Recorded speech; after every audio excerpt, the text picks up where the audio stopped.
maisto saugos ir Klaipėdos holistinės sveikatos katedros, kur ir dėsčiau kinų medicinos modulį, o kitur tai daugiau sveikos gyvensenos, sveikos mitybos principus ir mokslo požiūrį, netradicinės mitybos teorijas. O aš esu baigusi SKL Neidžin kinų medicinos mokyklą, manau, Lietuvoje daug kas ją yra ir baigė. Ir mityba labai sudėtingas rytis ir mes pamėginsime panagrinėti, ką senoji kinų medicina kalbėjo ir mąstė apie mitybą, ką dabartiniai kinų medicinos gydytojai kalba apie mitybą, bandydami integruoti abi medicinas, jau žinodami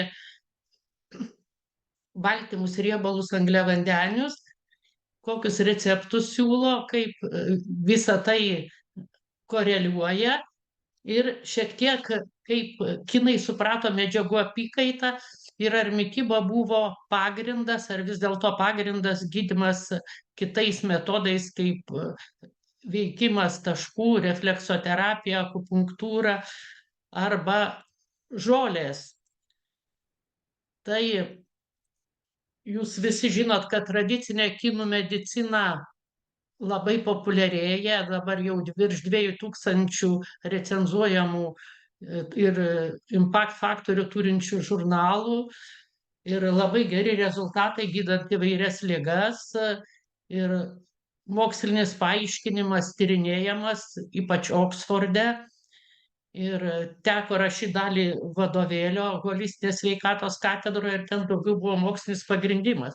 Tai aš pasakysiu, kad 5 elementų teorija pagrįsta yra daug kitų atskirų metodikų pagrindimo. Mažiausia galbūt pagrindimo, kaip nekeista, būtų mityboje, nes žolės, kad tradicinės kinų medicinos naudojamos, bet pagrįstumas jų tyrinėjamas ne kinų medicinos metodais gaila. Na ir pamėginsim, kasgi yra žinoma. Visi žinot, kad mityba tai neatskiriama kinų medicinos rytis ir ne tik egzotiški tie patiekalai, bet visa mūsų žmonija, vakarai mano, kad tikra kinietiška virtuvė tai subalansuota ir sveikatai palanki. Bet norint spręsti apie tai ir mūsų mokslo požiūriu, o kinų medicinos požiūriu iš vis reikia žinoti visą Dao filosofiją ar bent pagrindinius jos principus. Ir mes šiek tiek į tai pasigilinsim. Taigi paskaitoje kalbėsim, kas yra maisto yin ir yang, kaip aišku mes vakariečiai tą suprantam. Ar maistas gali šildyti, vėsinti, sausinti, drėkinti ir tuo būtų veikti energinę sistemą. Mes tą galim palyginti su augalu. Jūs žinot, kad augalą šaltis, karštis, nelaistymas gali pražudyti, drėkinimas supūdyti. Lygiai taip ir žmogų šitos visos energijos veikia. Ir jos veikia ne tik tai iš išorės, bet ir per maistą. Iš išorės aš turėjau omeny, kad galima gauti su aplinkos oru, iš medžių, iš viso ko, kas egzistuoja mūsų materijoje. Ir ar įprastas maistas gydo, jeigu jis sveikas, sveikai organiškas, tai kas mums įprasta, daržovės, nenuodingos, šiek tiek pieno ir mėsos, o kada gali pakenkti. O gal gydo tik žolės ir prieskoniai ir kaip gydo, kaip tas gydomasis efektas pasireiškia. Ir ar iš vis įmanoma šiuolaikinės mitybos ir virškinimo sampratos koreliacija ir maisto medžiagų tos sampratos koreliacija su šiuolaikinė mitybos samprata. Ir dar labai svarbu, ar yra koreliacija tarp mūsų minčių, jausmų ir mitybos. Ir ką apie tai mano dabartinė medicina. Mes visi žinome, kad streso metu maisto medžiagų apykaita vyksta kitaip, o ką apie tai sakė senoji kinų medicina. Ir apskritai, kadangi mes esam planetos Žemės dalis, kuri egzistuoja per tuos pačius energinius principus, kaip ir žmogus, makrokosmosas, mikrokosmosas, irgi 5 elementų sistema veikia ir planetą Žemę, tai ar užteršia Žemės planetą ir iš jos gaudami maistą mes galime būti visiškai sveiki, nes Žemė veikia mus ir energiškai, ir iškraipytos tos energijos yra. Ir kinų bendroje filosofijoje, kaip gydyti lygą, visada kalbėdavo, kad reikia keisti mintis, jausmus ir gyvenseną. O gyvensena be tos judėjimo, aš pavadinau mankšta, bet visi žino, tai či ir kitos metodikos yra taikomos. Labai svarbu individualiai parinktą maistą ir žoleles. Ir būdavo vaistinės žolės, apie kurias šiandien nešnekėsime, kaip ženšenis, žinomiausia kinų medicinos žolė, prailginant ilgamžiškumą, kai šiandien reiškia žmogaus individualumą, animą, sielą, o ren arba žen yra kūnas. Bet maistinės žolės, ar jie irgi kažkaip klasifikavo, kad kurios palankios sveikatai, ar visiems palankios, ar tik individualiai. Nes kinų medicinos pagrindinė aksioma gydoma ilgai ir visą žmogum. Ir prisimenu, ką tai reiškia, kad, ką tik sakiau, mintis, jausmai ir kūno biocheminiai procesai.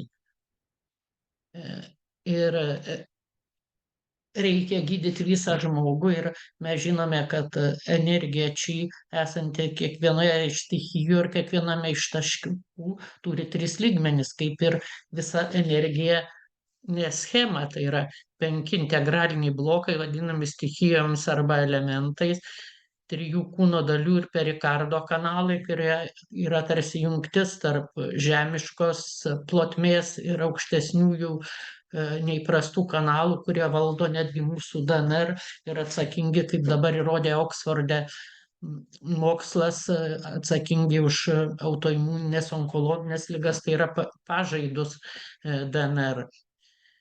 Ir reikia gydyti, reiškia mintis, jausmus ir kūną. Bet ar augalai ir augalinis bent jau maistas tą sugeba? Ar turi tas savybės? Ar tik tai, jeigu mes veiksim akupunktūrinius taškus, nes kiekvienam taške esanti či, be abejo, turi tuos 3 lygmenis. Ar tik tai veikiant refleksoterapiją, adatą, ar ir maistas gali gydyti visą žmogų. Tai pamėginsime tai atsakyti, ką kalba vakarai, ką kalbėjo senovės rytai, nes padiskutuosime, kas yra maisto yin ir yang.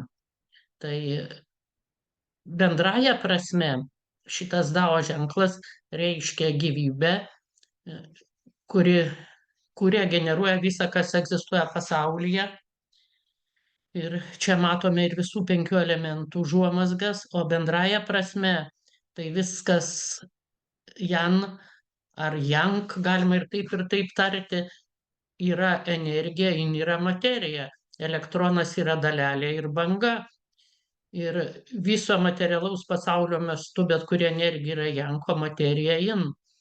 Taigi maistas, kaip mes matom, sudarytas iš atomų ir molekulių, iš organinių pagrindė junginių ir neorganinių, turėtų būti tik Yin, bet jeigu žiūrėt kinų filosofijos požiūriu, tai kiekviename Yin'e egzistuoja ir Janis, tą parodo ir Dao ženklas, kad Yin'e egzistuoja ir Janis, ir medžio stichija gali paversti Yin Yang. Tai pavyzdys būtų žvakės degimas, materija paverčia į energiją, šviesą, šilumą, o mūsų medžiagų apykaitoje galbūt tai būtų Krebso ciklas, kai irgi į ATF, į gyvybinę energiją paverčiama mūsų maisto dalis, ir apie tai dar irgi pakalbėsime, kur Krebso cikliai yra Yin ir Yang. Tai paskaita bus gan paprasta. Ir koks maistas turi daugiau Yin, koks Yang. O jeigu žolės, kalbėsim kaip apie maisto dalį, mes žolelės geriam, lietuviai čiobrelius, liepžiedžius, kinai žaliąją arbatą arba fermentuotą juodąją, ir netgi šiuolaikinė homeopatija į akupunktūrinius taškus irgi leidžia vaistus augalinius ar ne, ir netgi nustato, kad kažkurie taškai gali būti paveikus homopatiškai. Aš turiu daug tokių atlasų, kur, pavyzdžiui, sakysim, skrandžio 45 taškas, tai skaitosi, kad jeigu gersim nuksvomiką, tai kai kurie skrandžio kanalo taškai bus paveikti. Tai kasgi yra in ir kas yang maiste, ir homeopatija, ir fitoterapija. Jeigu jau sakiau, kad visas maistas yra materija, tai argi jis turi energijos? Arba koks maistas turi daugiausia energijos, jeigu jam pasižiūrėsim kaip kažkokią energiją. Tai prieisim dar prie šio. Tas maistas, kuris turi mažiausia mus maitinančių biochemiškai savybių, baltymų, riebalų, angliavandenių. Tai yra adaptogenai.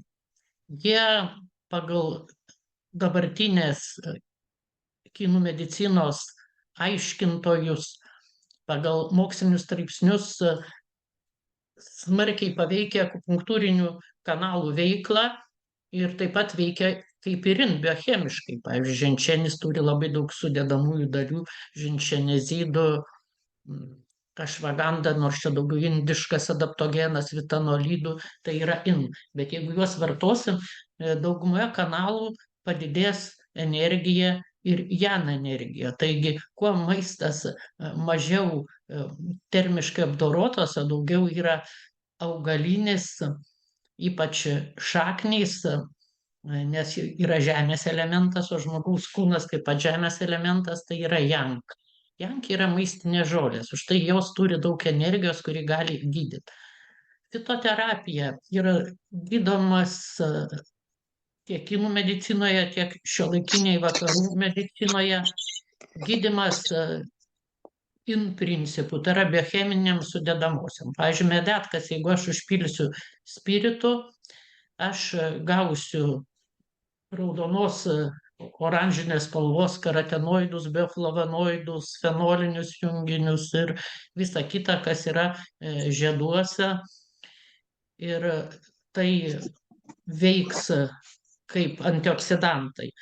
O jeigu aš vieną lašą tos spiritinės ištraukos paimsiu ir 99 lašus spirito ir išpurtysiu kažkokiam tai nedideliame indelyje ir iš to praskiedimo vieną lašą ir 99 lašus spirito, ir taip 12 kartų gausiu C12 potenciją.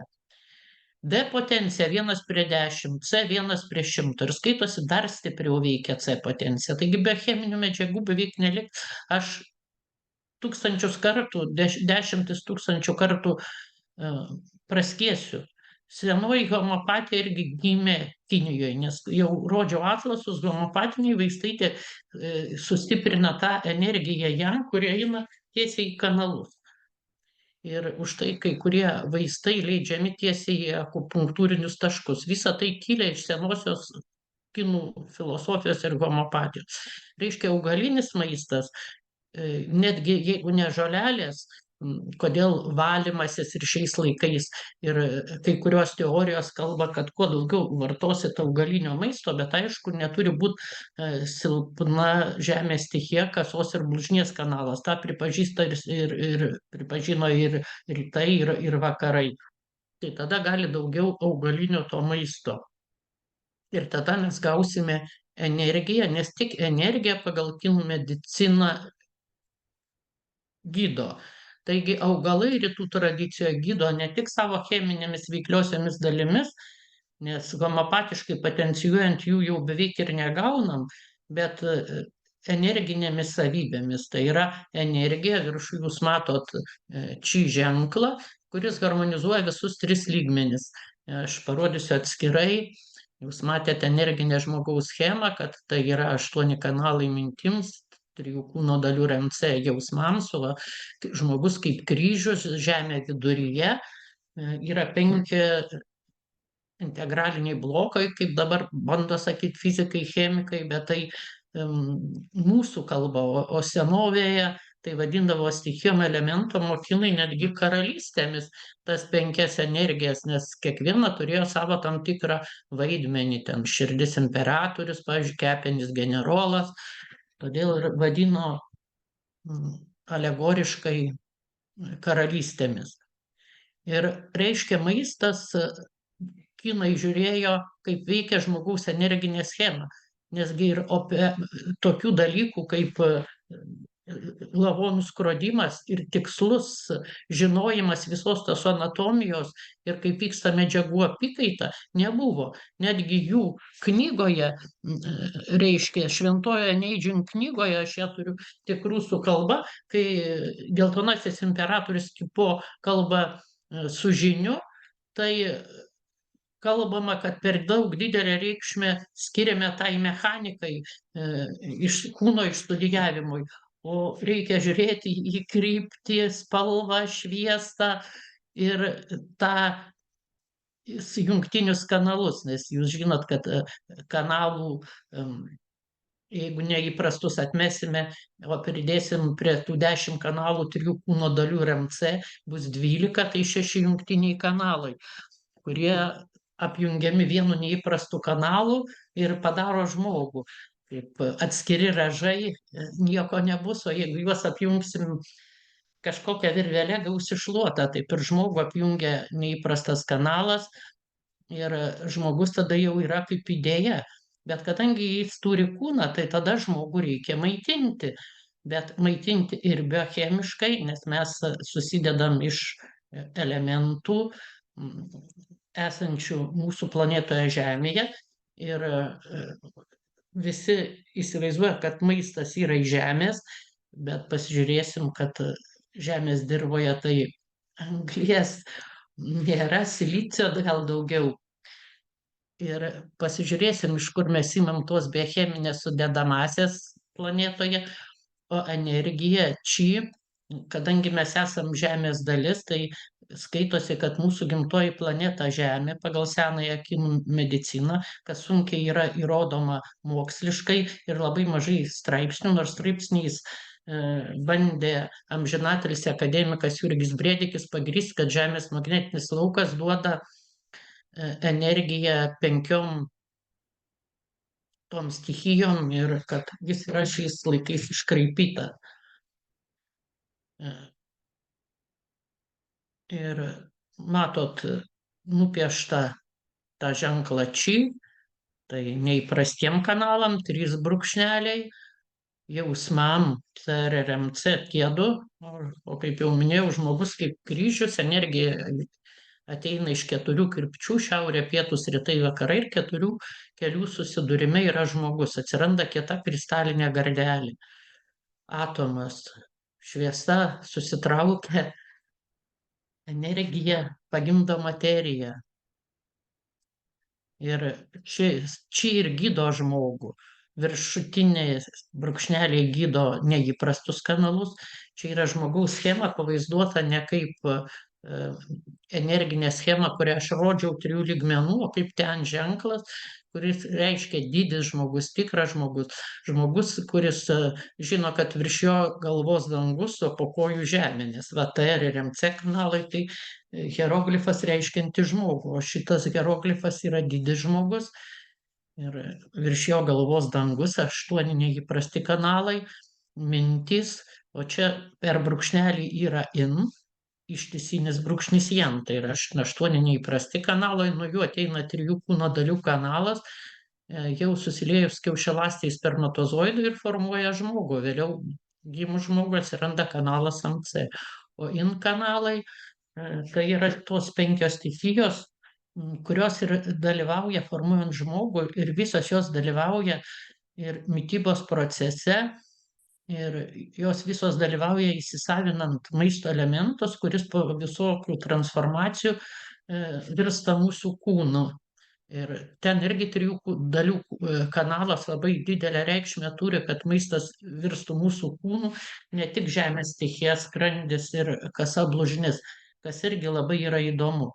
Bet norint visą gydyti žmogų, reikia vartoti tokį maistą, kuris turėtų daug či, nes tik jeigu vaistai neturi minčių ir jausmų lygmens, cheminiai aš turiu, tai už tai ir sako, jeigu žmogui laikinai geriau, tai nereiškia, kad žmogus pasveiko, ten mes nuskausminam sumažinam kraujospūdį, išplečiam, jeigu kažkur spazmas ir žmogui skauda, bet viso žmogaus nepagydom, o tiek akupunktūrinė adata, tiek či esanti žolėse, žolės, kaip jau minėjau, daug daugiau turi energijos negu materijos, jos neturi baltymų, riebalų, angliavandenių. Bet augalinis maistas ir yra tai, kas žmogų gydo, bet žmogaus biochemijai reikia įvairaus maisto. Kiniečiai sako, ir jeigu biochemija labai nusilpus, tai yra žmogus neturi maisto medžiagų atstatyti savo struktūrai, taip pat yra blogai. Bet gydymui daugiausia reikia maisto turinčio či. Ir rytų požiūris į augalus ir maistą toks sudėtingas, kad aš tiesiog siūlau pasižiūrėti į tą mandalą, nes reikia, kad žmogus vartotų viską, ir žiedus, ir stiebus, ir šaknis, nes tai visa ta 5 elementų sistema, grūdus, grūdai yra jau savyje kaip sėklos, irgi visa 5 elementų sistema, visos 5 stichijos, už tai mūsų duona kasdieninė, šaknis daugiau žemės elementas. Bet žmogus primdamas šviesos kvantą, apie tai irgi pakalbėsiu vėliau, rytai irgi tą žinojo, bet aš sakau, šiuolaikinės ideologijos ir šiuolaikinės mokslo, ne tik ideologijos, bet mokslo terminais mes žinom, kad augalai transformuoja šviesą į gyvybę, ir tai fotosintezė, ir paskui tą šviesą priima žmogus, iš dalies tai vyksta per 3 kūno dalių kanalą.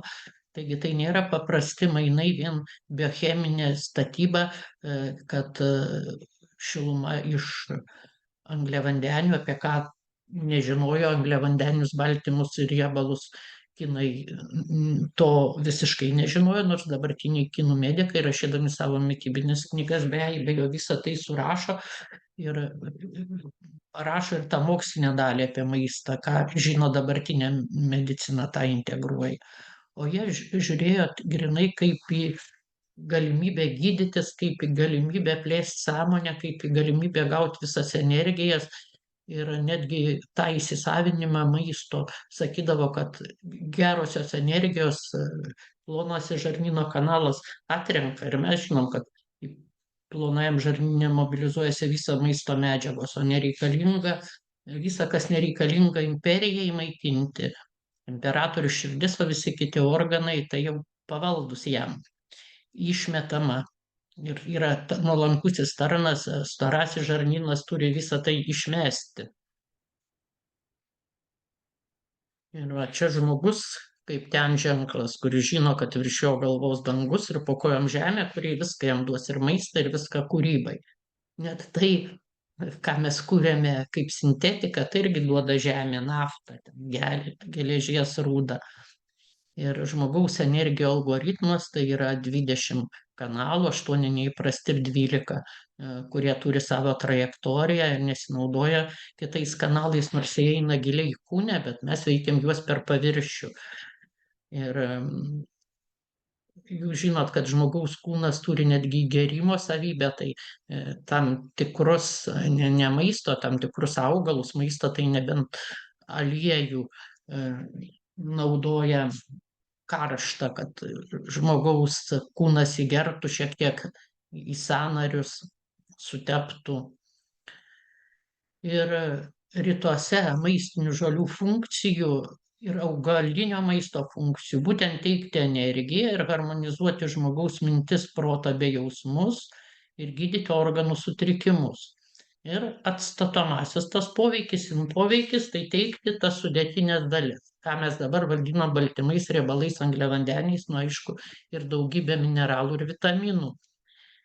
Ir kaip sako dauguma mokslininkų, ypač šveicarai, kurie ir Tibeto, ir ajurveda, ir kinų medicina bandė augalinius preparatus daryti ir atliko labai daug bandymų, tai skaito, ką jis išsilaikė per tūkstantmečius, tai tiesiog jau ir atliko tuos klinikinius bandymus tie tūkstantmečiai ir žmonės dirbę su tais augalais, ir jeigu ten parašyta, kad varo šlapimą, prakaitą, kas galima tai pastebėti, netlikus klinikinių bandymų arba padeda širdžiai kaip gudobelė.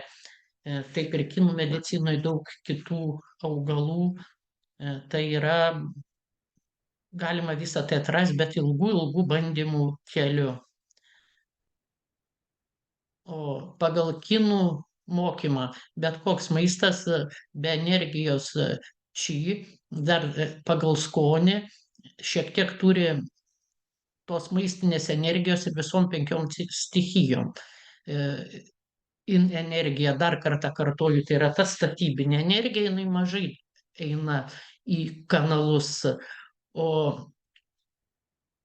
visa kita eina jan į kanalus. Reiškia, yra materija ir energija iš maisto gaunama. Ir liežuvis yra žemės stichijos išraiška, kasos blužnies kanalo išraiška. Už tai, kai mes ilgai kramtom, mes jau šiek tiek paimam iš maisto tą energiją ir mums atrodo, kad mes jau žvalesni, energingesni, nors dar niekas nebuvo rezorbuota iš plonojo žarnyno. Tai tas yra pastebėta ir mūsų klasikinės medicinos. Ir kinų gydytojai, aš paskiau pavyzdžius kelius duosiu, sugebėjo identifikuoti, koks konkretus energinis poveikis ten šildo, šaldo, didina čia ir ne tik tai, koks konkretus poveikis fiziologiniam funkcijom, kaip aš minėjau, ar ten stiprina širdį, ar inkstus, ar varo drėgmę. Nu ir taip išvystyta buvo ir mityba, ir taip ypač žolės, kurios maistinės nuo vaistinių nedaug ir tesiskyrė.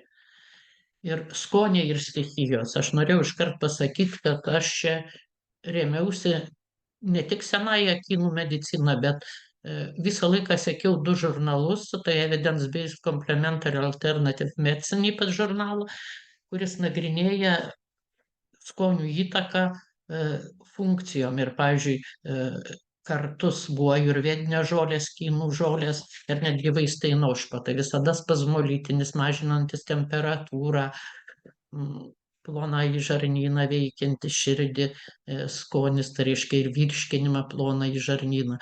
Tai ką sakė senoji kinų medicina, kad sūrus, nėščiosios ypač to nori, veikia pirminę stichinę vandenį, inkstų ir šlapimo pūslės kanalus ir kad skonio turi būti optimaliai, nes šis skonis veikia galvos, nugaros smegenis, inkstus, antinksčius, reiškia, kaulų čiulpus ir atlieka irgi tam tikras funkcijas. Rūgštus skonis reikalingas medžiagų apykaitai, kepenų, tulžies pūslės kanalų veiklai. Kartu skonis tai ugnies, saldus, bet kiniečiai apie saldų daug kalbėsim, nes būtent žemės stichija, tai yra ta stichija, kai su maistu gaunama energija, drėgmė gali materializuotis kaip šlakai ir mes susirgsim. Ir niekas nepagalvoja apie mūsų civilizaciją, kad jinai labai norės daug to saldumo, kuris sukelia netikrai džiaugsmo, pasitenkinimą. Nes kiekviena stichija susijusi su tam tikrais jausmais, neharmoninga. Ir jeigu mes skonio gausim per daug arba per mažai, taip pat sutrikdysim tuos jausmus. Pavyzdžiui, inkstai sugebėjimas save atstovėti ramybėje, sutrikdyti baimę. Medis toks momentinis greitis apsisprendimas, kūrybiškumas, ugnis tikrasis džiaugsmas, žemė mąstymas, atmintis. Štai mes dažnai sakėm, nesuvirškinu, ką tu pasakėjai, mūsų patarlė, metalai prisiminimas. Tai aštrus skonis. Tai gleivės nudrenuos aštrus skonis.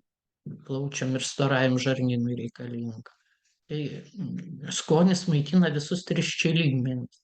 Tai reikalingas ir jausmam, netgi mąstymui. Ir dažniausia priduodama per prieskonius tiek kinų medicinoje, tiek ajurvedoje, nes tuos pačius ryžius valgant yra užsibarstoma prieskonių. Dabar iš viso to mūsų vakarų kultūroje išliko, kad ten dar deda pipirus ir druską, kad jeigu kas nori aštrėjo, kas nori suriai, kad gali dar savo skonį pasigardinti. Nu, kai kas dar ir aliejaus Viduržemio jūros dietoje. ir intuityviai maitinantis, kartais žmogus, jeigu natūralų tą maistą renkasi, nepridėta konservantų, kur nėra per daug ilgai apdorotas termiškai, pavyzdžiui, kaip raudona mėsa, kuri mokslas ištyrinėjęs, kad negalima ten ant žarijų kaitint ilgai. Kinai labai trumpai, nors to nežinojo apie jokius heterociklinius, policiklinius, biogeninius aminus, kurie susidaro vytinant, rūkant. Tai yra visa tai nuodai. Jie to nežinojo, bet kažkaip intuityviai pasirinko garinti arba labai trumpai apdoroti ugnim. Tai mažiausia, aš maisto saugos katedroje dirbau, pasakysiu, geriausi maisto paruošimo būdai yra, kuriuos kinai naudojo, jeigu žiūrėsim apie jin. Tai irgi išvystyta intuicija. Ir aišku, visos 5 skonių. Čia paėmiau šiuolaikinę jau, nes pridėjo skonio stipriklio umami, kinai tokio skonio neturėjo. Yra 5 skoniai. Ir skonis gali šildyti, vėsinti. Aštrus šildo labiausia, kartu šaldo, kartus aštrus aitrus išveda drėgmę, sausinas saldus, sūrus, rūgštus drėkina, sulaiko drėgmę. Tai va, bet drėgmė kaip energija augalų, jeigu mes pastoviai drėkinsim, supūdės. Taigi, kinų medicinos knygos, aš paskiau tik vieną jų parodysiu, aš jų turiu nemažai, kaip sakoma, 2 lentynas ir medicinos, ir mitybos. Tai kažkodėl ne kaip drėgmė vadina žodžiu dampnės, arba kartais ir gleivės, drėgmė virsta kaip gleivės arba šlakai ir tiesiog žmogų supūdo. Tai saldus skonis pas juos buvo tas toks beskonis, grynieji baltymai, riebalai, angliavandeniai. Nu tai ten pienas, baltymai, riebalai, angliavandeniai, kviečiai, ryžiai, tai ir buvo saldus. Niekas nekalbėjo apie tai, kaip dabar mes išėmėm sacharozę, baltąjį cukrų, arba netgi fruktozę labai daug, kur įdedama į kulinarinius gaminius, kepinius. Ir maistą parinkdavo individualiai pagal pulsą. Ir maistas visada turėdavo būti pagrinde šiltas, nes matysim, 3 kūno dalių kanalas irgi didelį vaidmenį vaidina, ir šiaip visos mes žinom iš dabartinės mokslo platformos, kad reikalinga fermentų, maisto virškinimų fermentų išsiskyrimas prasideda tik tai kūno temperatūra, arti 37. Taigi pats kūnas irgi, jeigu pasilpęs, tai įkvoja savo gyvybinę energiją TF pavidalu, kad pašildytų tą maisto. Dabar ir gėrimai, viskas duodami su ledais. Tai labai prieštaro kinų tradiciniai medicinos koncepcijai. Aš paskiau trumpai nukrypsiu, papasakosiu tradicinės kinų medicinos centre Hainanėje, kai buvau, kaip mus maitino. Taigi pagal pulsą pasižiūrėdavo, kuri stichija pasilpusi ir kokio maisto, bet svarbiausia žolių duot. Aišku, pagrindinis gydymas vykdavo akupunktūra ir žolės, bet ir maistas. Ir labai vertino maistą pagal sezoniškumą ir augalinį maistą. Netgi šiuolaikiniai visi gydytojai kinų medicinos tik labai nusilpusiam, išsekusiam žmonėm neaugalinį maistą šiek tiek duoda. Aš paskui pasakysiu, kokias sriubas verda imunitetui stiprinti ir kas yra mokslu pagrįsta, kas nepagrįsta koreliacija su senaja kinų medicina. Ir šiaip visoje rytų medicinoje buvo sakoma, kad augalai egzistuoja tam, kad transformuotų šviesą į gyvybę. Tai čia šiuolaikinis vakarų mokslas, tyrinėdamas rytų mediciną ir filosofiją, taip sako, patys kinai taip nesakė. O žmogus gyvenimo turint transformuoti aukštesnę sąmonę meilę. Ir tam tiesiog šviesa priimama, tači priimama į žmogaus kūną, kai mes valgome augalinį maistą, augalus. Ir tada žmogui lengviau gyvenimo turinį transformuoti aukštesnę sąmonę meilę. Ir augalai fotosintezės būdu, vieninteliai iš neorganinių druskų esančių žemėje ir ore esančio CO2 formuoja organinės medžiagas, baltymus, riebalus, angliavandenius, tai sako vakarų mokslas, CCC. O rytai, matot, irgi žinojo, kad visą tai, kad augalai transformuoja tą šviesą, jie vadino energija, šviesa, saulė, tai panašus hieroglifas. Ir labai dar intuityvi mityba, šiuolaikinė mitybos kryptis siejama su kinų medicina.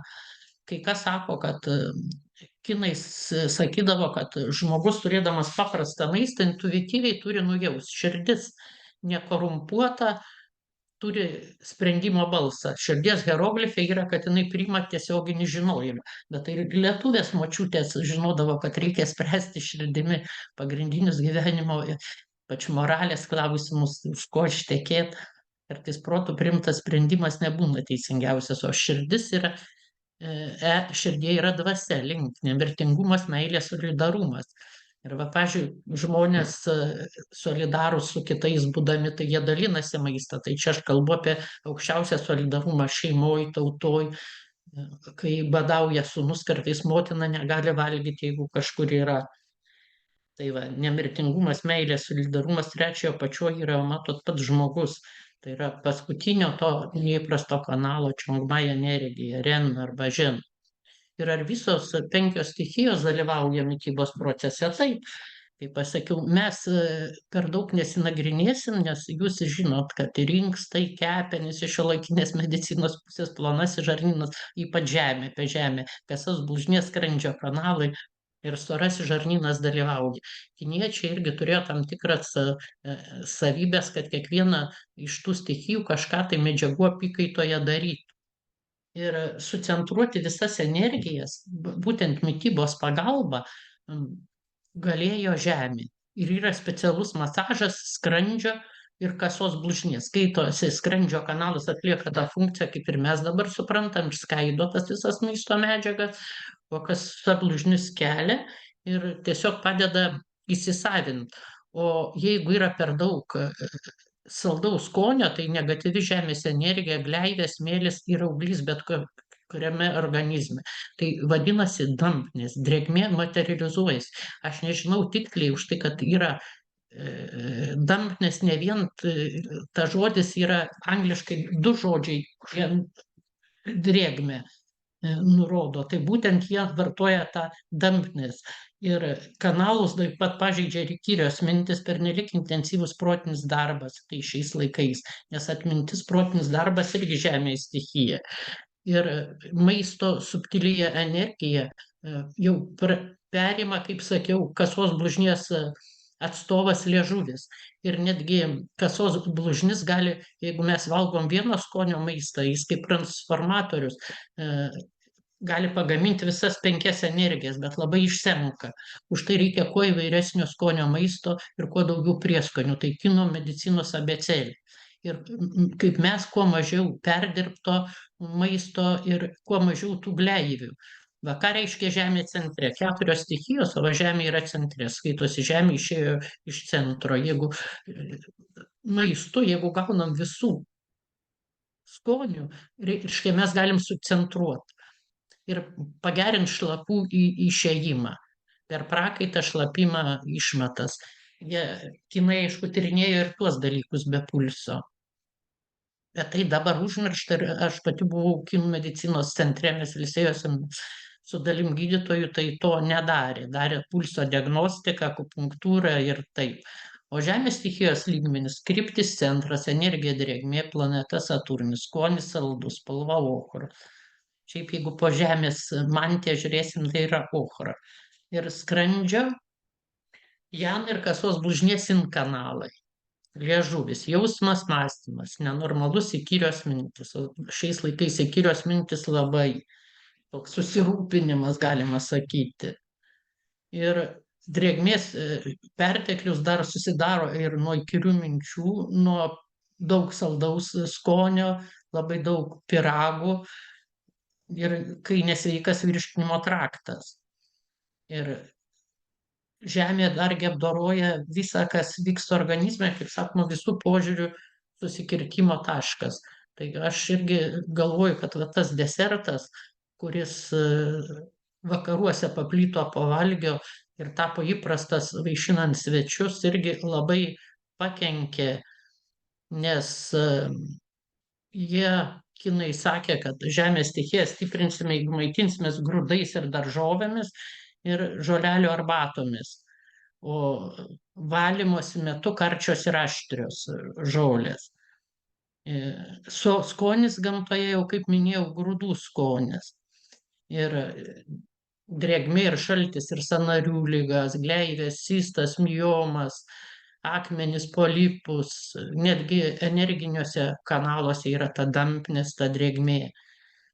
Ir labai tai yra blogai. Ir va, kaip maitina Kinija Hainanio saloje. Čia žuvis ir jūros gerybės, bet mes tai labai nustebom, kad šiltas bandeles iš ryžių. Visiškai nebuvo kviečių. Hainanio sala neatstovauja Kiniją. Čia aš tiesiog parodžiau, kad rodė, kaip iš gyvačių imami nuodai daromi vaistai, o čia yra arbatžolės supresuotos per. Tai pirmiausia, mes nuėjome į vaistinės ir visur atrodė, kad ten daržovių parduotuvės. Primesta šaknų, užrašyta kiniškai, nekalba tik šone vakarietiška vaistinėlė. O maisto produktų parduotuvėse nebuvo tortų ir vakare nebuvo, kaip Turkijoje ir Egipte, saldumynų, tortų, cukraus, toj Hainanio saloje ir duonos ir pieno. Tai jūs pasižiūrėkit, tai ta energija, drėgmė ir išimama. O vakare aš pasižiūrėjau, kad žmonės juda ir šoka iš aikštės. Mes nueidavom, aš jogą ilgus metus lankiau, o tai ir čigun labai trumpai, kelis mėnesius mokinausi, mes darbe turėjom tą mokytoją, jie visi juda dar. Tai aš pagalvojau, kad ten išsilaikė tos tradicijos, nes labai daug kinų medicinos centrų. Ir mes buvom kaip ir sanatorijoje, bet galėjom keliauti. Vakare atlikdavo procedūras, bet keliavom tik po Hainanio salą. Tai į parduotuvės užėjus irgi matėsi, ne tik kuo mus maitina. Mums tai buvo atkimštas rusiškas kondensuotas pienas prie kavos aparatų. Buvo duodama kava, o jie tik arbata. Ir pradurtas kondensuotas pienas. Gal buvo reikalavimai, gal buvo skundai vakariečių, už tai buvo padėta. Bet gidai mums sakė, kad klausiau, ką jūs ryte gėrėt, tai prižiūrėjo nedadumus, tai imbero arbatą, ne vakarė. Ir jie, truputį, kai paklausinėjau, irgi iš tos mitybos pasišaipė, o aš tik klausiu, ar jūs gydotės rimtai nevakarietiško, tai jeigu sunkios lygos, jie vartoja ir vaistus, tai visada rytietiška medicina ir jie daug šilto vandens geria. Tai skaitosi pašalina šlakus, pas mus tik ryte atsibūdus.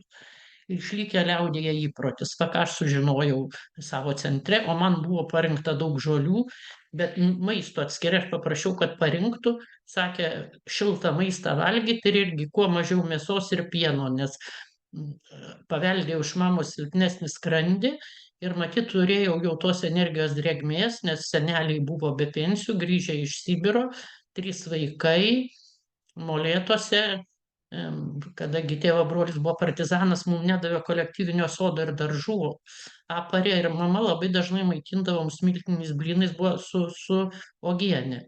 Tai aš manau, kad tas truputį pagadino skrandį. Vėliau aš taip nesimaitinau ir aš labai dažnai sirgdavau slogomis. Bet tėtis labai domėjosi žolėmis ir jis tikrai mus gydydavo, daug žolių duodavo, kad ta chroniška slogo nepultų. Ir va, kaip aš pasižiūrėjau knygose, kaip verda sriuba. Pirmiausia, labai labai daug žolių. Mėsos deda nusilpusiems, nors daugelis pasakė, kad būtini pasnikai, kaip ir pas mus. Ir pagrindė, reiškia, jeigu tu nenusilpęs, tai tu turi gerti vegetarišką sriubą. Aš bandžiau dar kai kur kaulų čiulpų sriubą, bet ne vieno mokslinio straipsnio neradau, bet senojoje kinų tradicijai buvo kaulų čiulpų ir mano bobutė virdavo. Aš kaip maisto saugos specialistas tai galiu pasakyti apie Janą Neregės tos sriubos nežinau. Kas yra kaulų čiulpose? Tai jūs visi žinote, kad yra nepaprastieji riebalai, o fosfolipidai.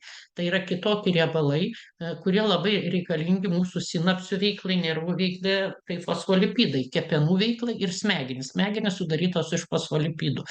Aliejai yra vien trigliceridai ir matyt, poveikis gydomasis kaulų čiulpų sriubos, kadangi fosfolipidai ištirpdavo, o suvalgydavo ir tuose kaulų čiulpuose esančius smegenis, tai labai vandens stichijai padėdavo ir atstatydavo ir žmogaus kaulų čiulpų veiklą. Tie kaulų žmogaus irgi čiulpai irgi sudaryti tik iš fosfolipidų, ne iš trigliceridų.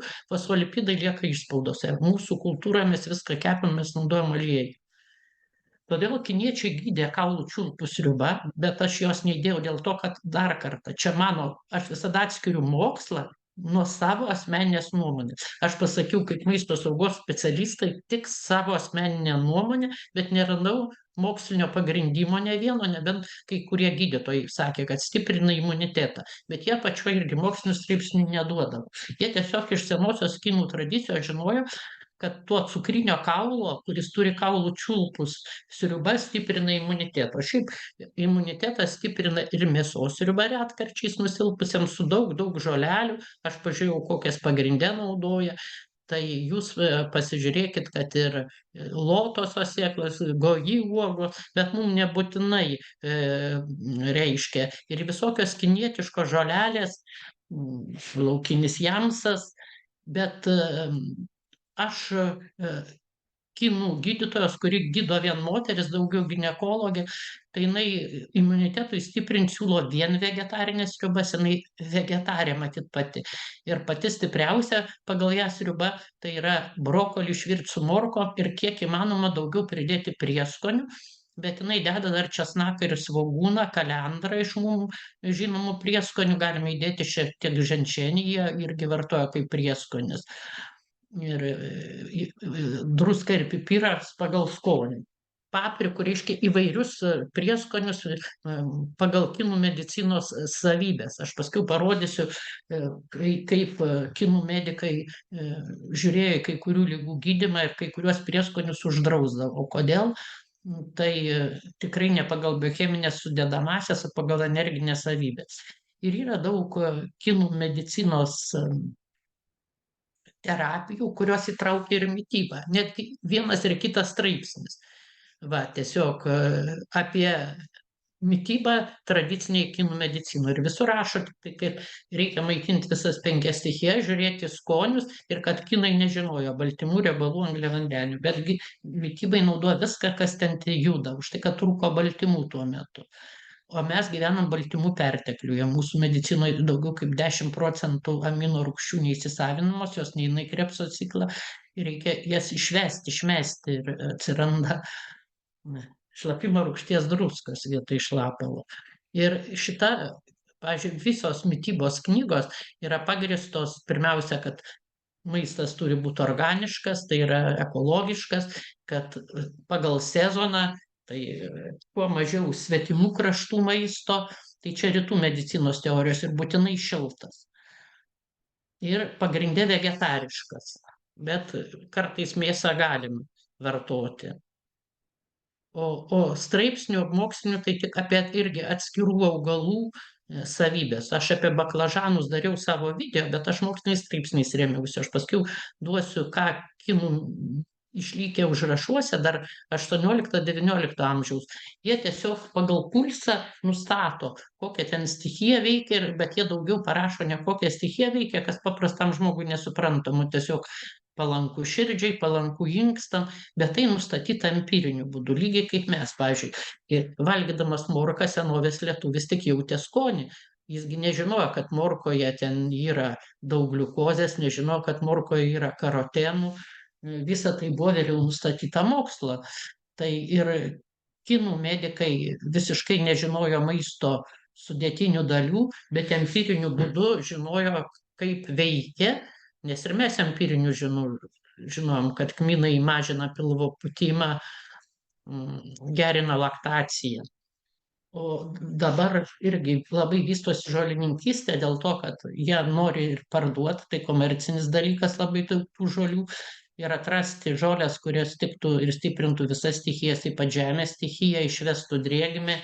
Ir aš 20 metais esu buvusi Truskaviece ir pirkusi ukrainiečiai irgi gamino pagal kiniečius. Pavyzdžiui, nuo kamens, kad nebūtų akmenų inkstuose kitur, vien kiniškos žolės surinktos pagal kinų tradicinę mediciną, dažniausiai adaptogenai, kurie tikrai Lietuvos vaistinėse nėra. Kalbėtis ir su Liudė, bendraut, kol jis buvo Lietuvoje, tai jis irgi sakė, kad kiniškų žolių Lietuvos vaistinėse nėra. Labai mažai, nu tai ženšenis tai taip. Ir sudaryti rinkinius labai sudėtinga, bet mes kalbam apie maistą, taigi siūlo mitybą, kuri eliminuoja drėgmę. Pirmiausia, norint būti sveikam, reikia papasnikauti ir išvesti drėgmę. Ir jeigu nėra karščiavimo, maistas turi būti šiltas arba drungnas. Ir be ryžių buvo naudojami miežiai ir imberas bei kiti prieskoniai. Pavyzdžiui, kaip ryžiai, visai ryžiai ir ryžiai skonį priduodavo prieskoniai ir žolelės visokios, dar kartu su daržovėm. O imberas visada gerina virškinimą, aštrus skonis tai metalas, jis išveda tą drėgmę ir nesusidaro šlakai. Ypač jeigu mes persivalgom, reikia daugiau tų šlakų išvesti. Ir pagrindinis jų maistas virti ryžiai, virtos daržovės, nedideli kiekiai mėsos ir ankštinių. Jei pakepina aliejaus, vartoja labai nedaug. Ir tas virimas aliejuje, ką mes vadinam, nu irgi virimas, frying angliškai, tai labai labai retai vartojamas tik dabartiniai. Senovėje ir daug kiniečių medikų irgi sakė, kad tas principas nėra teisingas ir sveikas ir jo nereiktų vartoti. Taigi kinų mitybos ir virtuvės patarimai jau šiuolaikinių kinų medikų: daug troškintų spalvotų daržovių pagal sezoną. Tai labai teisinga ir vakarų sampratos požiūriu, nes daug fenolinių junginių bioflavonoidų, kurie suriša laisvuosius radikalus ir saugo nuo lėtinių infekcinių ligų. O spalvos irgi yra šiek tiek pagal stichijas. Kuo mažiau gluteno turinčių produktų, nedidelis kiekiai baltymų, labai nedaug žalių šaltų daržovių ir šalto maisto. Taigi buvo tiek žmonių, kartais stebisi, jeigu į senasias, ne europiečiams skirtas virtuves nueina, tai sako, net ir arbūzą pašildo. Labai mažai ar iš viso nevartotų pieno produktų. Hainanė, aš nesakau, kad visai nebuvo, bet mes bent 5 kokiose parduotuvėse nes važinėjau po tą Hainanę. Ir man buvo labai įdomu kaip maistininkiai. Tai vaikam yra kai kur mažiem, bet žmonės neperka. Nevartoti cukraus, nes tai yra iškrapštyta viena dalis. Labai panašiai pagal kinų mediciną šiais laikais lifestyle medicine, gyvensenos medicina. Kuo labiau visadarius produktus ir ugnis tik tai arba garai. Ir maistas pagal sezoną. Ir maistas šaldo, šildo neutralus. Aš rėmiausi, kad per daug kartais yra labai daug prieštaravimų atskirose knygose. Matyt, senaisiais mokytojais vieni sekė vienų tradicijom kitų, o mokslas labai sunkiai visą tai įrodo, nes tai reiktų tyrimus daryti folio, nakatani, kitais metodais, ko niekas nefinansuoja beveik vakarų Europoje. Tai va, pagal šitą knygą šildo jautiena, šuns mėsa, balandžiai, avių karvių pienas, rudasis cukrus, mandarino obuoliai, imberas, aišku, šaldo antiena, ančių kiaušiniai, medus, melionai, agurkai, bananai, neutralūs kiauliena, vištų kiaušiniai, raudonosios pupelės, špinatai, morkos. Bet tai visą tai jau reikia tada žinot, kaip mes žinom, ką nors apie morkas ir burokėlius. Ir, sakysim, špinatus, kad špinatuose daug chlorofilo, yra šiek tiek geležies, apie vietės, apie morkas, tiesiog protų tu turi visą tai žinot, išmokt arba naudotis. O dar yra lentelės sudarytos ir atskiriem maisto produktam. Pavyzdžiui, baklažanai yra šalti ir saldus. Tai reiškia, bet pagal juos saldus maistas irgi kasdien yra būtinas, bet ne cukrus, neiškrapštyta. Pati daržovė saldi, nieko blogo. Vaisių daug saldžių ne, bet vaisiai irgi būna tik pagal sezoną. Tai va, šalti yra šaldo, karštuose kraštuose jie ir auga. O šiaip mažina skausmą, pasižymi diuretinėmis savybės, mažina tinimą, pašalina kraujo stagnaciją. Čia jau kiniškas terminas, kad geriau cirkuliuotų. Tai va, kad mažina skausmą, kai aš apie baklažanus dariau šiaip iš mitybinės pusės, tai susirinkau mokslinių straipsnių bent 20 ir ne vienam neradau, kad mažina skausmą. Čia paimta iš šios knygos. Tai va, arbata. Tiek žalioji, tiek juodoji fermentuota, aš turiu omeny ne kažkokių žolelių, o kinišką arbatžolės, kiniškosios, Camellia sinensis. Tai va, čia verčiau iš anglų kalbos, tai va, išvalo, skaidrina galvą, atgaivina protą, diuretinės savybės, bet jie jau panaudojo ir vakarietiškus terminus, kad mažina cholesterolį, gerina virškimą, detoksikuoja, šalina gleives. Taigi tikrai ne iš senosios kinų medicinos, viskas permaišyta. Tas man nepatinka, bet aš jūs mokau ne savo nuomonės, o pateikiu, kas yra šiuolaikinėme pasaulyje. Kaip ta kinų medicina pateikiama vakaruose. Ir labai blogai, kad jinai yra tokia truputį permaišyta. Ir, pavyzdžiui, lygų gydymas irgi, pavyzdžiui, reikia šiuolaikiniais metodais, jie pripažįsta, kinų medikai, kad reikalinga akupunktūra sumažinti chemoterapijos šalutiniam poveikiui. Rašyta.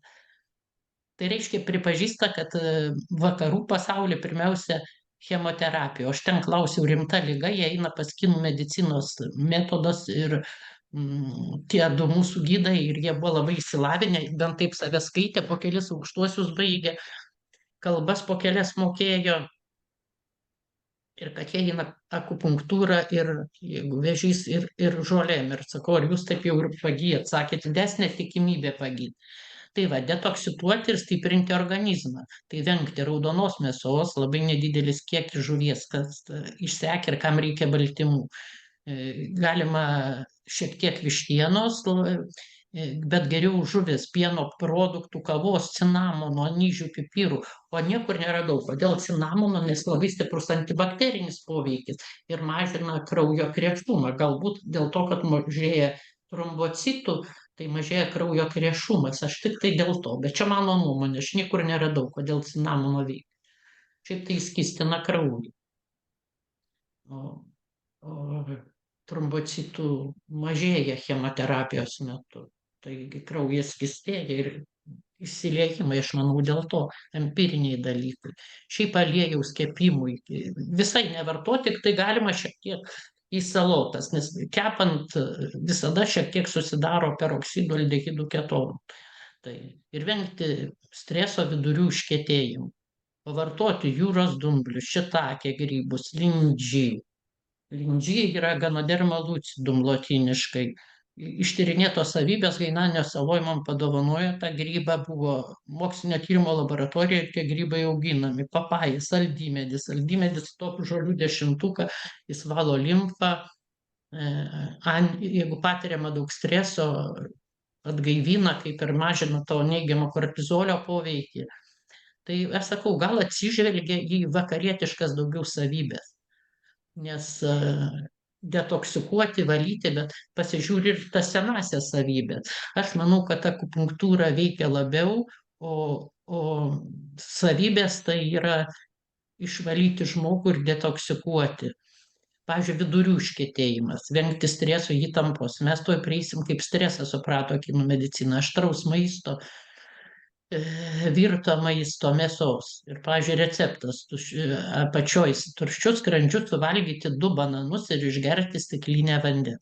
Arba tuščius skrandžius išgerti stiklinę drungto vandens su 2 šaukšteliais medaus. O šiaip vartoti bananus, obuolius, graikiškus riešutus, kopūstus, kalafiorus, bulves, šiek tiek išvirti suriam vandenį galima, kad vos jaustųsi sūrus skonis. Tai čia ir taip visos lygos šiek tiek parašyta, kaip maitintis. Su mūsų dietologija 100% koreliacijos nėra, bet kažkas panašaus, galiu pasakyti. Maisto saugos arba aš dar tieščiau funkcionalų maistą ir maisto parinkimas ir analizė. Ko valgant per daug, pas mus visko per daug. Kokios lygos atsiranda valgant per daug baltymų, kokios angliavandenių jūs patys žinot. ypač greitai patenkančių į tą. Tai viso to irgi šiuolaikinė. Anksčiau nebuvo to cukraus, liepia vengti to metabolinio sindromo, insulino rezistentiškumo, už tai cukraus nevartoja. Kažkaip jie sveikatą labai žiūri ir mitybą žiūri. Dideliuose miestuose neteko būti, va tik tai Hainanį. Patys gal savo įspūdžius, kas buvot, pasisakysit ar klausimuos. Ir dar labai didelę įtaką trijų kūno dalių kanalas turi medžiagų apykaitai. Ir kai aš mokiausi kinų medicinos, mūsų mokykloje buvo daug ir genetikų, ir įvairių gydytojų. Ir man pačiai pavyko atrasti straipsnius ir aš rašydama knygos dalį alternatyvi ir papildoma medicina, toj holistiniai medicinos sampratoj visur turėdavau ties kiekvienu skyriumi duoti tuos mokslinius straipsnius ir, kaip aš sakiau, aš daviau visą tą teoriją 5 elementų arba netgi buvo koreliacija su mūsų medžiagų apykaita.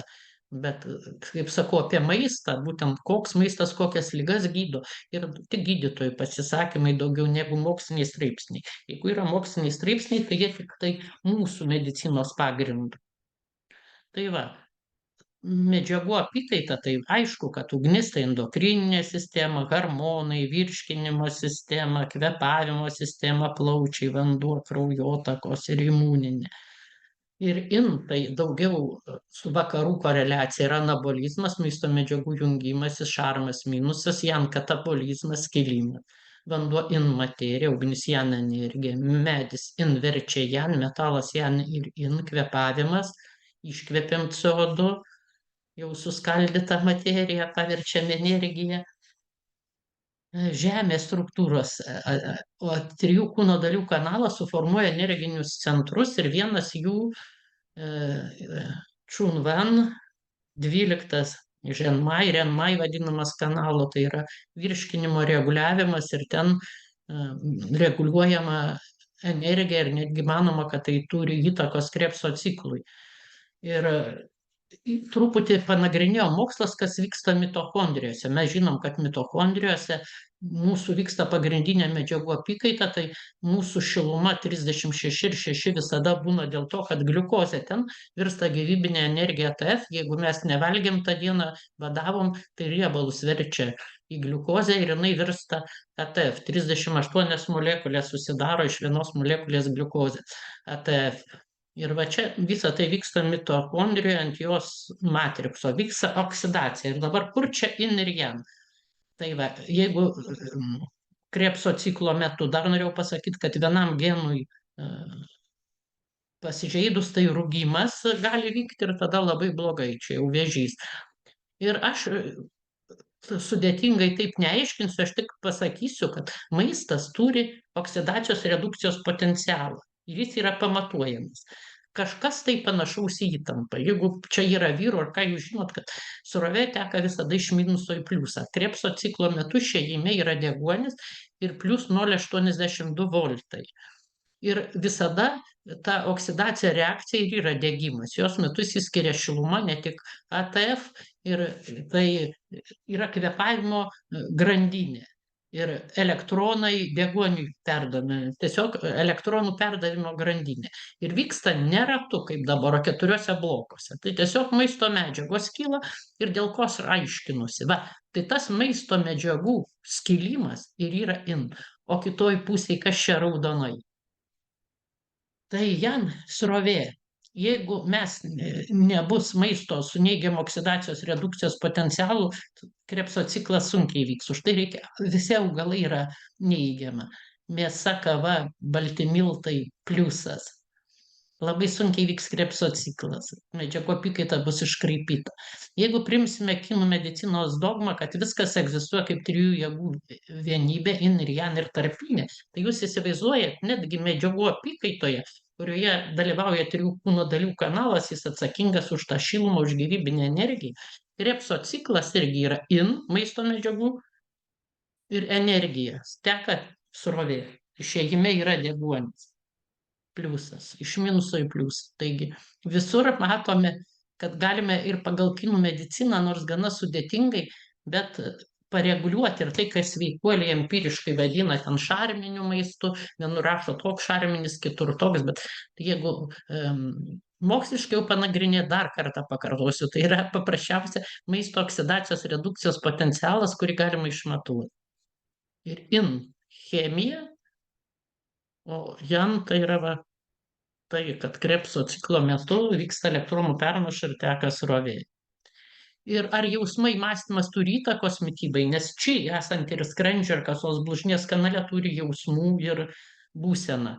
Tai va, kokia būsena maistas geriausia virškinimas? Matosi entuziazmas, meditacija. Čia lik susirūpinimas. Galiu pasakyti, gal ne vienoje iš jų ramybė turi būti. Tiesiog nusiteikimas valgyti. Maistas tai auka tiesiog, nes maistas pasiaukoja mum, kiekvienas kąsnelis po ilgų transformacijų virsta mūsų kūnu. Tiesiog tai žemės dvasiai. Mes turim būti nuolankus ir dėkoti planetai Žemei, žemės dao. Ir šiuolaikinis mokslas sako, kad reikia mitochondrijų veiklą aktyvinti, tiesiog sportas aktyvina, nes ląstelė gali būti 2, 4, 6 tos mitochondrijų ir stiprinti parasimpatinę nervų sistemą. Ir prie ko čia kinų medicina? Tuoj. Va. Simpatinė bėk ir kovok su jan, o parasimpatinė daugiau reikalinga, kad tulžis išsiskirtų, kad žarnynas dirbtų, nes kai kovok ir bėk, va tokia būsena, stresas, tai tada visiškai neveikia virškinimas. Ir už tai parasimpatinė nervų sistema irgi stiprinama kinų medicinos metodais. Yra šentaškai, ten tokie taškai. Ir yra adaptogenai, įrodyta seniai, kad stiprina ją, parasimpatinė nervų sistema, rausvoji radiolė, visi adaptogenai. Ir va, parasimpatinė tai tiesiog atsipalaidavimas ir tik tada gali išsiskirti virškinimo fermentai. Ir visa tai materijoje vyksta per vagus nervą, bet aš norėjau pasakyti, kad tas vagus nervas ir skrandžio rūgštiškumą, tulžies išsiskyrimą, druskų balansą, daug kitų organizmo funkcijų. Netgi geral nebus ir sfinkteriai visi skrandžio gerai veiks, jeigu vagus nervas. O prie ko čia kinų medicina? O dėl to, kad aš iš vakariečių paėmė, kad kvėpavimo technikos, masažas, juokas, dainavimas, karaokė, adaptogenų ir specialūs pratimai, ir va, rodo pratimai, kokį radau medicinoj. Tai nebūtinai čia jogos pratimai, bet aš mokslinių straipsnių radau, kad būtent parasimpatinė nervų sistema, tai čia ir čigong geriausia praktikomis atpalaiduojama ir tada daug geriau vyksta virškinimas. Tai va, ir kinų medicinos metodai.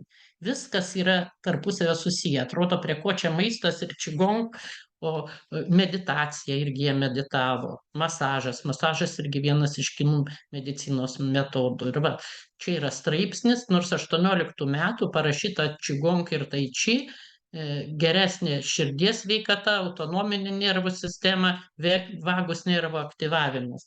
Taigi, jeigu tik parasimpatinė nervų sistema yra pervargus, nesiskirs tulžis, neveiks sfinkteriai ir taip toliau. Ir tai geriausias būdas yra sureguliuoti mūsų energinę esmę, nes čia tai yra tik metodas, o pati metodo esmė čigong ar tai či, tai irgi energijos reguliavimas. Taigi su maistu gaunama energija reikalinga, bet kad maistas būtų suvirškinamas, reikalingi ir išoriniai pratimai. Taigi yra ir apibendrinimas, bus klausimai. Senoji kinų medicina maistą ir žoles parinkdavo individualiai, šildo, šaldo, kurią stichija veikia ir netgi kaip veikia kai kurias kūno funkcijų. Ir šiuolaikinės medicinos, kinų medicinos koreliacija tik dalinė, nes sveikatai palankaus maisto virškinimo gerinimo principai panašus. Kaip aš sakiau, augalinio maisto, šilto maisto daugiau. O dėl sudėtingos ir skirtingos kinų medicinos pagrindimo sistemos būtina studijuoti tiek senuosius tekstus, kaip suprato, kas tai yra dao kanalai ir visa kita, tiek mokslinė literatūra, nes daug reiškinių aiškinamų senosiomis sąvokomis kol kas neįmanoma pagrįsti turimomis gamtos mokslų sąvokomis. Tikrai maisto či ar visa kita gamtos moksluose tokių sąvokų nėra. Taigi, pasiruošusi aš atsakyti į jūsų klausimus, aš matau, kad čiate yra.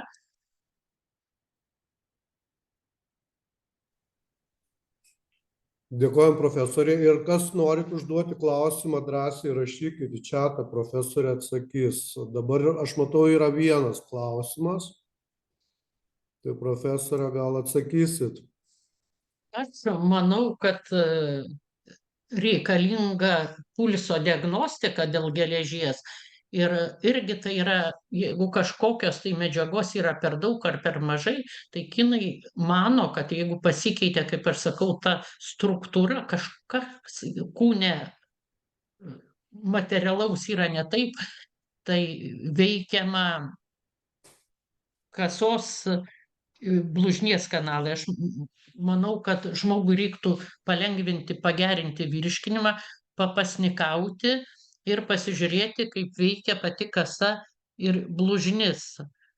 Ir daryti nugaros masažą, nes nugaros masažas šlapimo pūslės kanalo skirsto energiją visam organizmui. Ir jeigu kažkur energijos yra per daug, kažkur per mažai, tai be to geležies labai padaugėja, aš dar nepasakė žmogus, kartais tas rodiklis yra normalus tiem žmonėm, kurie dirba aukštumose, alpinistam ir visiems kitiem, nes tie truputį rodikliai kitokie kraujyje.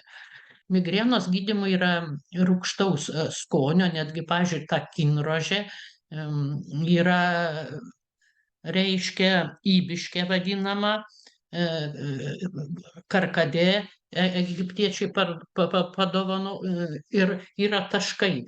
Yra taškas tulžies pūslės 20 fenči, galima delnus dėti ir masažuoti, susirasi tikrai atlasuose 20, o migrenos gydymas yra spazmai, tai yra medžio stichija, jum lengvinti kepenų darbą, labai lengvinti mitybą, vartoti daugiau fosfolipidų, nevartoti jokio kepto maisto, vartoti daugiau augalinio troškinto maisto, o kataraktos gydymui tai jau yra drėgmė.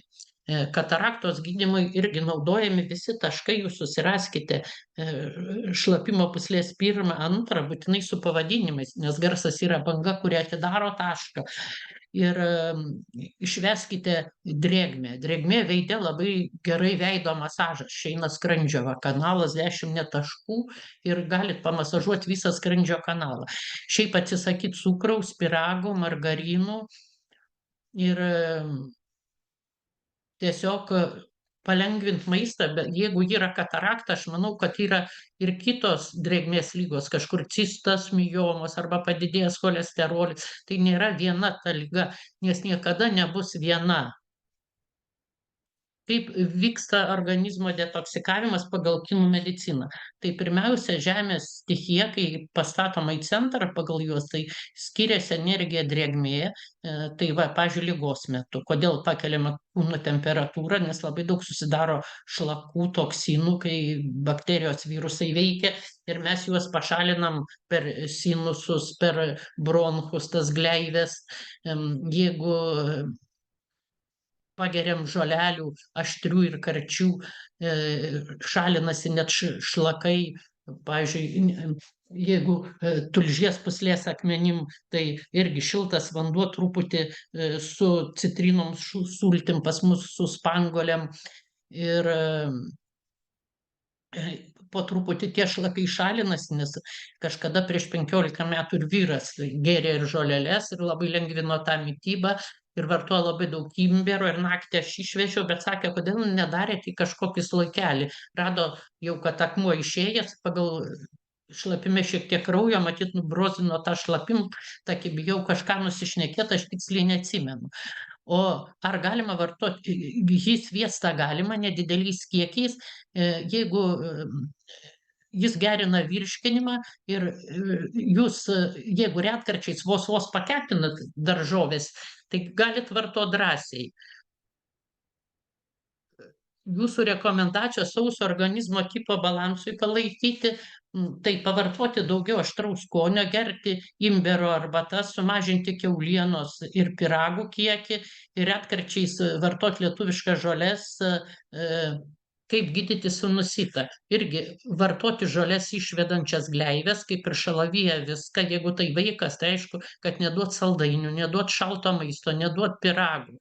Lygiai tas pats tulžies pūslės. Bet kokie akmenys, gleivės visų pirma yra žemės stichija. Žemės stichija per mitybą.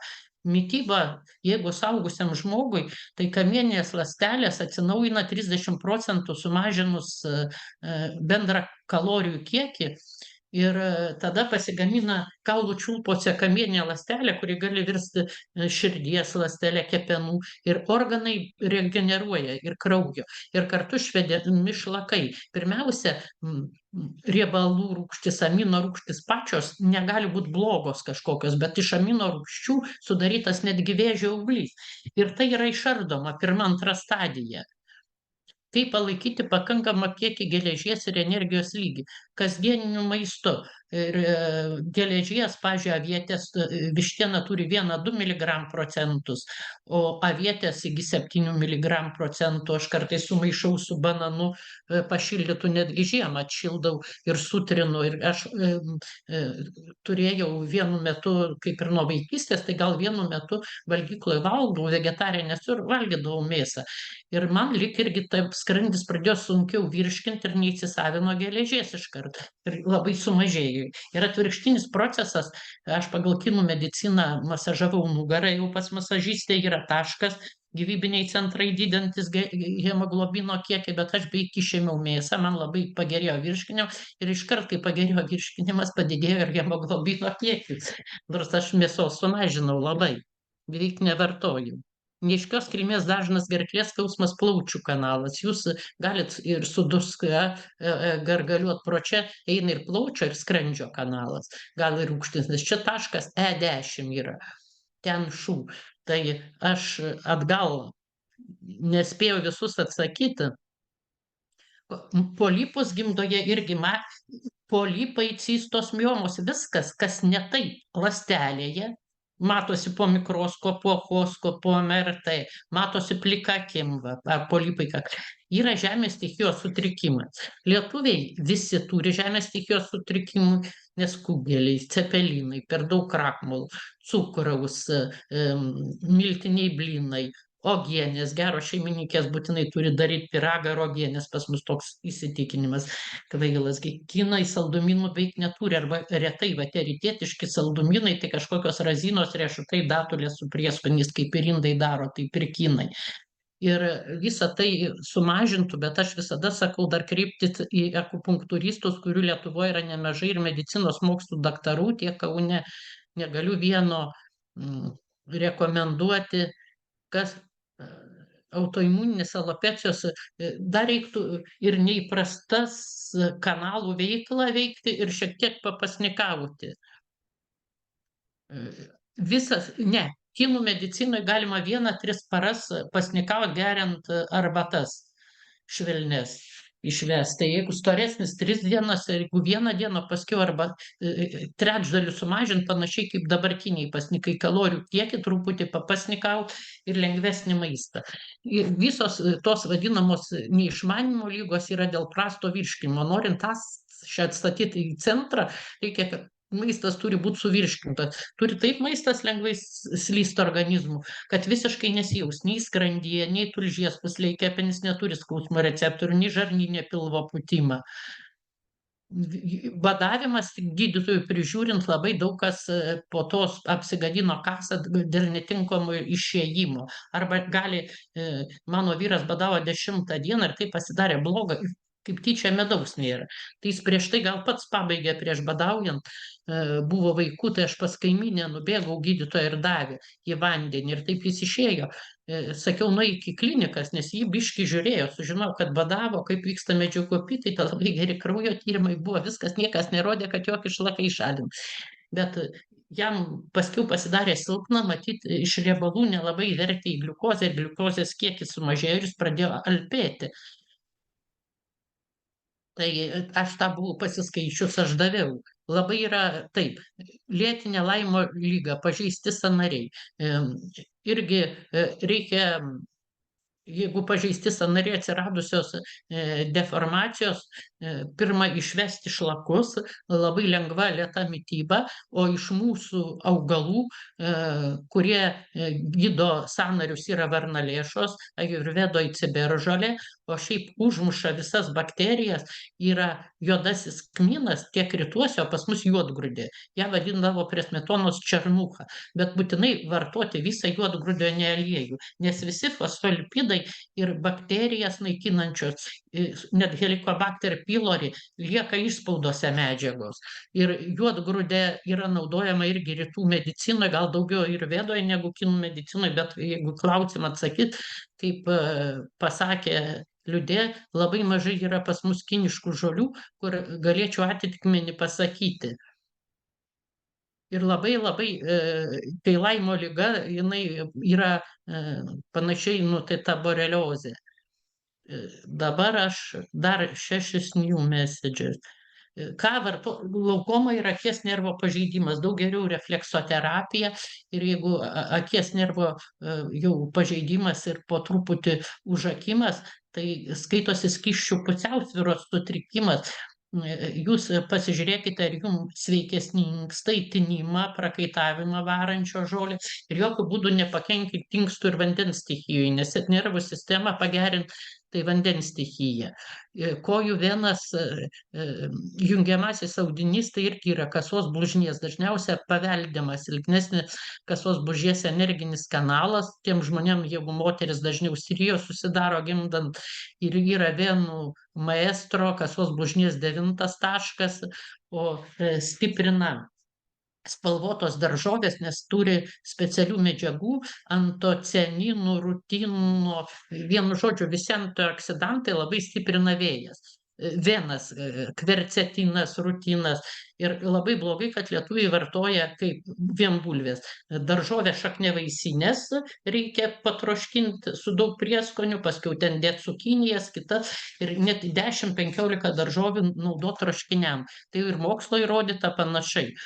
Psoriazė jau autoimuninė liga, reikia neįprastus kanalus veikti. 2 žmonės išsigydę 1-3 autoimuninės ligas po truputį tapdami veganais, bet tam reikia ruošti ir savo sąmonę, nes genomas arba neįprasti kanalai, šiandien apie tai neaiškinau, yra jau Oksforde išstudijuota, kad žinojo, kaip koduojami baltymai.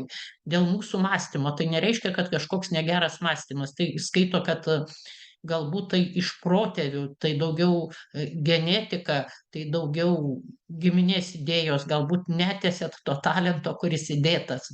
Kaip sakoma, talentą kiniečiai irgi sakė, kaip idėją turėti duoti žmonėm. Kiekviena giminė turi ten rašytojus, mezgėjus, audėjus, menininkus, arba atvirkščiai konstruktorius, kai anksčiau tai visokias stakles reikėdavo sukonstruoti. Ir autoimuninės ligas tai yra ir mentalinės funkcijas gerinti.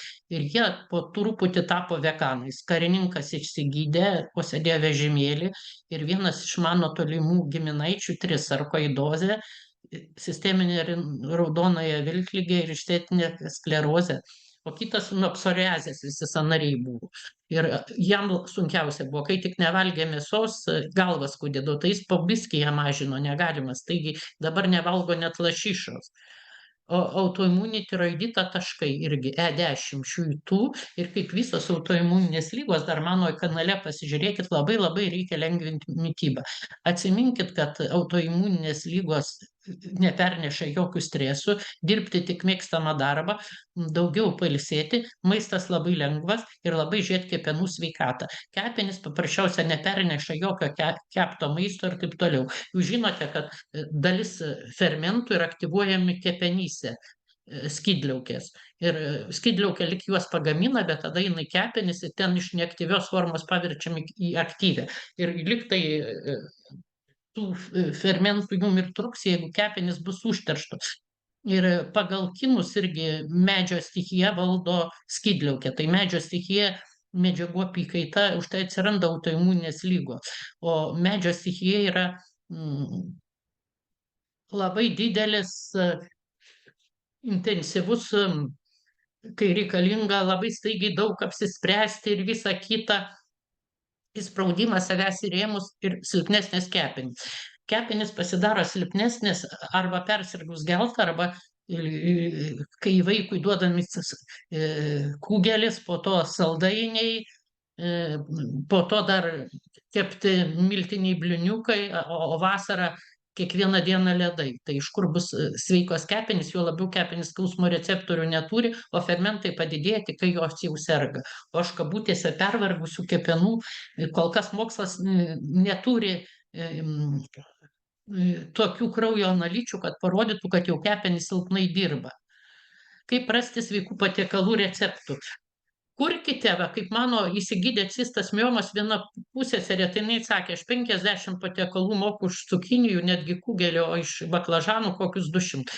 Ir aš iš baklažanų, kai ruošiau, aš buvau nesiniai Turkijoje, aš pasižiūrėjau, orkaitėje, tada įpjauna vidų įdaro.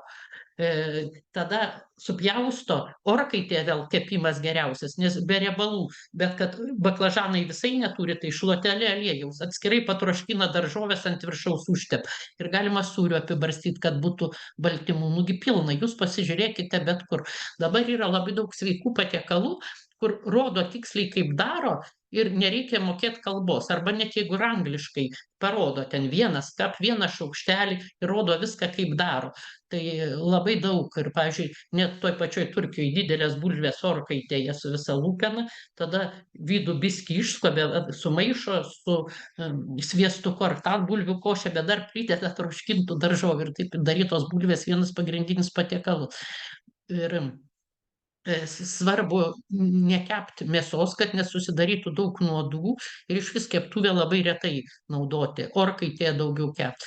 Ir daugiau garuose virto maisto ir šiaip, jeigu 10% gyvūninės kilmės sergant, nesergant 20%, sergant 10% gyvūninį. Tai aš visada net neklausiu, galų gale net jeigu keptą vartojat, aš klausiu, ką jūs vartojate 90% to maisto ir žmogus nebežino, ką pasakyti. Tai aišku, kad sumuštiniai arba, pavyzdžiui, kruopų košės. Grūdai yra sunkiai virškinami vakare, o visi galvoja, kad labai tinka vakarui kruopų. Netinka, tik nebent grikį. Grikis nėra grūdas. Daržovės ir dar kartą. Ir kaip mes iš senelių išmokom daug patiekalų, tai labai daug galim išmokti. Kadangi aš kambarį sėdėjau su vegetarė ir dar buvo vegetarų mūsų ir mes kartais atsinešdavom ir virtuvėliai pasidarydavom, nes darbe ilgiau, tai aš be galo daug išmokau, bet jos viskas iš tą. Limfedema, sutinusi dešinė koja. Visos edemos, nu tai skysčių šalinančius, būtinai masažą darykite. Ir yra irgi kasos kanalas ir inkstų kanalas. Kai aš netlikus pulso diagnostikos labai sunku pasakyti. Bet dažnai papurtę žmonės būna ne vien dėl prastos inkstų veiklos, bet dėl kasos blužnies kanalo veiklos, kai užsistovi drėgmė. Aš dar pagerčiau rimbero, kad paskatinčiau skysčių cirkuliaciją ir biškį skysčių išsiskyrimą lengva žolelės.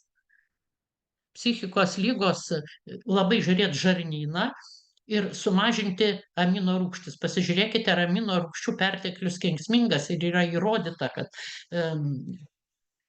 daugumą amino rūgščių, kai nesugebama išvesti iš organizmo, nes panaudojam, gali sukelti psichikos ligas. Psichikos ligas gali sukelti biogeniniai aminai, tai yra, jų šiek tiek yra fermentiniuose sūriuose, bet labai daug rūkytose, vytintose dešrose. Ir kai mums tapo masiškai tas prieinama kasdien valgyti, tai nėščiosios pradėjo tokius dalykus vartoti. Tai va, pavyzdžiui, ir tiraminas, ne tik tai migreną sukelia, bet ir visa kita. Kinai irgi tokių dalykų nedarė, maistas turėdavo būti šviežias. Ir netgi prieš kiekvieną valgį, kaip rindai šviežias, nors atrodo tauta labai skurdi, yra džiovinimas, šaldymas, 2 būdai konservavimo, nu ir auginimas. Aš dabar aukštyn dar painu, nes nežinau, ar dar yra klausimų, ar nėra. Širdies aritmija. Aritmija, nesvarbu, neritminga ir žemės stichija, jinai priduoda gyvenimui ritmą. Vasaras, ruduo, žiema, pavasaris, bet visos aritmijos priklauso medžio stichijai. Medis tai yra vėjas, kuris bangom, tai smarkiai pučia, tai šuoliai. Lėta, kaip anglai slow living, lėtas gyvenimo būdas. Čia yra daugiau ne mityba, sinusinis mazgas, kuris priklauso nuo parasimpatinės nervų sistemos. Ir jeigu sinusinis mazgas normaliai turėtų funkcionuoti, tada tai labai lėtas gyvenimo būdas ir mėgstamas 8 valandas daryti, jeigu darbas nemėgstamas, tai, kas labai patinka, kas pakelia dvasiai. Ir jeigu žmogus įtampo, ypač skuba, tai niekad neišsigydys aritmijos. Masažuot su aliejum, gudobelę valgyt, būtinai adaptogenus, ašvagandą. Receptų grupėse, bet ne visada jūs patys turit. Pavyzdžiui, jeigu, sakysim, žmogus skaito, kad jis nevalgo gyvūninės kilmės, bet, pavyzdžiui, lietinius valgo ištisai. Aš nesakau, kada pilna grūdžio viduj su bananais. Tai kaip desertas, galit suvalgyti retkarčiais. Ten su skydliaukė. Skydliaukė priklauso medžio stichijai. Rūgštus skonis gydo. Aš beveik į visus klausimus jau atsakiau, gal kas nori pasirodyti ir jeigu ar turi tokią galimybę, nežinau, atsakyti, paklausti. Atsakysiu. Labai įdomi paskaita ir mes čia visi labai tikimės, kad tikrai paklausę tos paskaitos galėsim sveikiau gyventi. Tai aš pasinaudodamas progą labai dėkoju visiems susirinkusiems ir labai dėkoju profesoriai už nuostabią Aš ir dėkoju labai Konfucijaus institutui, kad mane pakvietė, kad galėjau pasidalinti ir visiems žmonėm, kurie klauso, ir norėjau pasakyti, kad dabar adventas, tai laikas sukaupti visą išmintį ir kai ateis šviesa, kalėdos, tą išmintį panaudoti. Linkiu visiems sėkmės, sveikos mitybos ir laimės.